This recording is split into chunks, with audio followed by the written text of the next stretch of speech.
et ne douta point par incrédulité au sujet de la promesse de Dieu, mais il fut fortifié par la foi, donnant gloire à Dieu. Romains 4:20. Abraham écoutait Dieu, et Dieu lui prédisait que sa postérité en tant que nation séjournerait en Égypte pendant 400 ans et reviendrait dans le pays à la 4e génération. Dieu donnait aussi aux Amoréens et aux Étiens, les peuples du pays, 4 siècles pour qu'ils se répandent de leurs péchés. S'ils ne se répandaient pas, ils seraient jugés.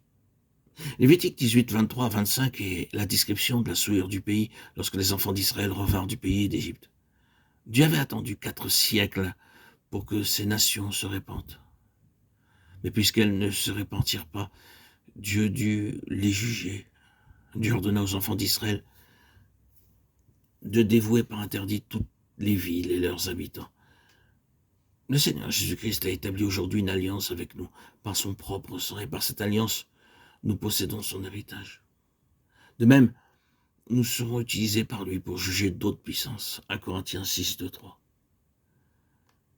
C'est en raison d'un tel privilège que nous devons obtenir une foi forte et active, une foi qui triomphe des doutes, qui écoute et obéit lorsqu'il nous parle. Et sans faiblir dans la foi, il ne considéra point que son corps était déjà usé, puisqu'il avait près de 100 ans, et que Sarah n'était plus en état d'avoir des enfants. Ayant la pleine conviction que ce qu'il promet, il peut aussi l'accomplir. Romains 4, 19 et 21. À chaque apparition, Dieu révéla à Abraham quelque chose d'un des 10 aspects du secret de l'amitié divine. Ce fut une révélation progressive. Mais si vous avez des escaliers chez vous, vous ne les gravissez pas tous à la fois, mais l'un après l'autre. Il en fut de même pour Abraham. Dieu lui apparut 2 fois dans Genèse 12, puis dans les chapitres 13, 14 et 15.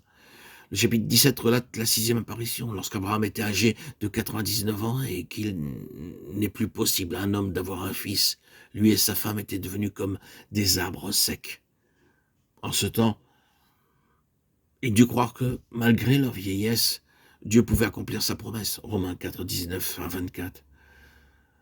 À ce moment seulement, Abraham obtint une réelle foi, une authentique foi, une véritable foi. Pour obtenir une telle foi, Dieu dut patienter 25 années.